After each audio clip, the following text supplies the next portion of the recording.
Hi there, I'm Danelle. I have been an oil painter for about 40 years, and lately I have kind of refreshed my energy and my enthusiasm for all kinds of painting and drawing. Every morning I take a hike with my dogs and I will do watercolor sketches. I also am trying a new medium, acrylic gouache. So I've done a few of those sketches out when I'm on the trails. So that's been really fun. So I want to share with you what I have been doing this week. I've been doing some oil painting, a little bit of sketching, a little bit of watercolors. And I also have a new book that I want to tell you about. You've probably heard of it if you've been into the alla prima or impressionist painting for a while. But anyway, so let's get going and let me show you what's going on around here. Here's a sketch that I did actually after I created an oil painting. I did a vlog on that one. I will put a card up above if you'd like to see that. I had a lot of struggles that day with bugs and rain, so I brought that painting home and finished it. I'll show you that. And here's that painting. I had to come home and do quite a bit of fixing on the beach. There were rain streaks going through it. I think if I did anything different on this one, I wouldn't have the beach coming straight across like that. It kind of blocks the eye from moving through the painting. I think I would slope that down. But otherwise, I'm pretty happy with this painting once I fixed it at home. But I did this sketch because I was working on just getting some values and just sort of understanding the composition. The first drawing I did of this when I was out on the beach was not quite accurate, so I just kind of wanted to practice with the lines, the composition, and you can see here I did fix what I thought was wrong with the beach. I brought that beach down quite a bit more, so it's not just cutting straight across. And here's another one. I did the same thing.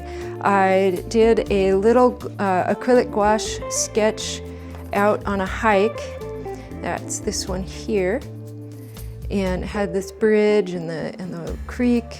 And the woods here is just really thick. It just felt like there were so many elements in there and details. I didn't feel super satisfied that I had super captured it. I don't have a lot of time when I'm out on a trail every morning before work. So I just did it really fast. So I kind of wanted to understand the scene better. So I took my time when I had it after I got home to make this. This is a waterproof pen sketch. And it also encompasses a larger area. This one's the painting is much closer up than this is. And I also took out this tree here because it would have just been an impediment. So that's another one I did sort of backwards. Usually do the value sketch first and then the painting. But those were fun, both learning processes, which was great. Here is another acrylic gouache painting that I did. This is just another little creek. It comes through this campground. There's a little picnic table back there. I don't feel like I was really successful in capturing the way it really looked. The water wasn't this blue. It's I've said before, water here it's clear, but it looks pretty brown because of the rocks and the substrate under the water. So I just felt like if I put more brown in with all these dark trees and everything, it was going to be hard to capture. I think since I've done this one, I feel like I'm getting a little better sense for how to get the reflections on the top of the water so that you don't have to worry so much about the brown. There's not much sky reflection though because these trees are so dense here. So it was another little morning sketch. This is another one that I did. It was raining this day. You can see I did put the brownish color of the water in here. It's hard to even tell it's water. This is actually the beach with gravel. I had to do this one really, really quick. I did not have much time. And so I just tried to kind of capture the gist of it. This isn't a very great one. This is my dog Edna. And I just thought it'd be fun to put her in there. And this is another beach. I was pretty happy with this one actually. It was sort of an overcast day, but at least it wasn't raining. And I felt like the composition worked out pretty well. It's bright, and this one's pretty fun to look at, so I was pretty happy with this one. This is one I didn't even finish on my morning walk. You see the rock here doesn't even have any color on top of it. I had a new friend along with me, and we were so busy talking that I was really distracted and didn't even finish this one, but I kind of like the way the mountains look anyway. But this one's not terribly great. Here's one that I did yesterday morning, and I just did a video about this one. I kind of was intrigued by this composition, so when I came home yesterday, I did an oil painting based on this sketch. And then I didn't love the way that the bridge and the reflection turned out, so this morning I scraped off that paint and then I repainted it, and I'm pretty happy with the way the oil painting turned out. Let me show you that. Here is the oil painting. Let me lift this up so you can see the whole thing. This one's a little bigger canvas than I've been using, but I'm pretty happy with the way it turned out. This is my first time using a palette knife to paint, and I feel like it turned out really well, especially the trees. I had so much fun painting those trees. I'll put a card up above so you can watch that video if you're interested in how that went and how I corrected some of the problems. The biggest problem was that bridge, getting the drawing correct and making it look like a bridge and not just a big log lying there. Not perfect yet, but I'm pretty happy with that. And here's one you can also see in a vlog. I'll put a card up above for this. This is Perseverance Lake. It's a lake up in the mountains. It was just, there really wasn't much in the landscape besides these big mountains and then some bright grasses and then all these reflections. So I've had a lot of opportunity to practice reflections lately.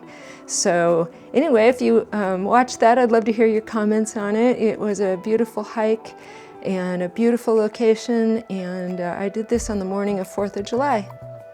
And here is one I did this morning. I did another sketch of this in one of my other sketch tours. It's just this little woodshed where we sit when it's rainy. It kind of protects us. And before I had added like it's a place where the U.S. Forest Service stores things. There's equipment in this shed. There's piles of logs that they'll split up for the campers in the campgrounds. I left out the trash cans this time. There's a couple of old trash cans that they put there. They're not being used anymore.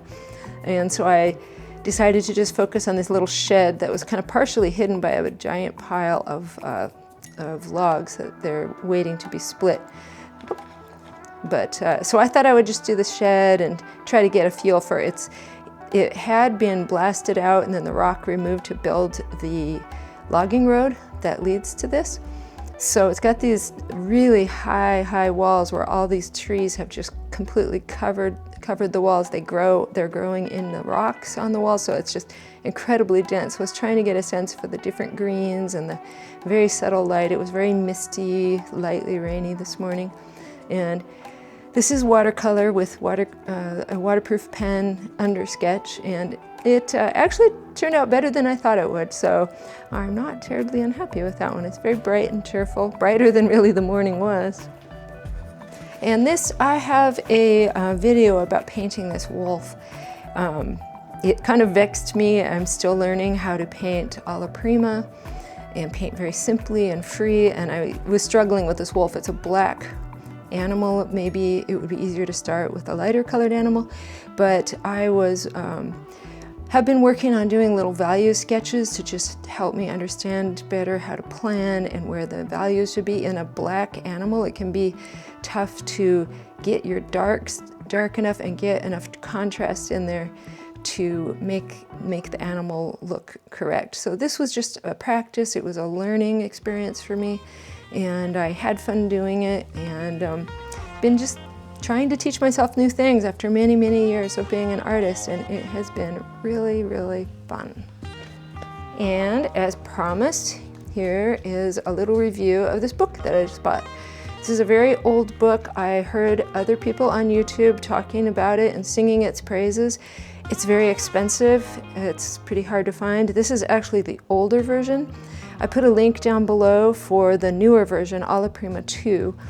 And I have really enjoyed it. I think, there we go. I can open it. I bought this used, which is pretty fun because inside it had all these sticky tabs, sticky notes on all kinds of, maybe 20 of them on different pages, with whoever owned it before made little notes about what she thought was important. And that was really fun to see. I did take them out because they were a little bit annoying, but this was a really cool bonus. Inside were these articles from old newspaper and an old magazine with an interview with the author, which, what a cool bonus. And here's the other one. It took forever to get here. I think I had to wait about 4 weeks for this to get here because whoever mailed it took about 3 weeks to even put it in the mail. But I'm pretty excited to read these. I haven't read these articles yet, so that's pretty cool. He's an incredible artist of the sort of impressionist sort of painting alla prima. His writing is, I didn't expect an art book to have fun writing. It's good writing, and it's very clear, it's very helpful, and he has a good sense of humor, so it's actually been kind of fun to read it as well. I've only gotten about a quarter of the way through it. I love his idea that just painting flowers in vases is just, it kind of bored him, so he'll put flowers in a composition like this, almost like a still life, which I think that is such a charming idea. He does a lot of portraits. Now, portraits are something I have not delved into.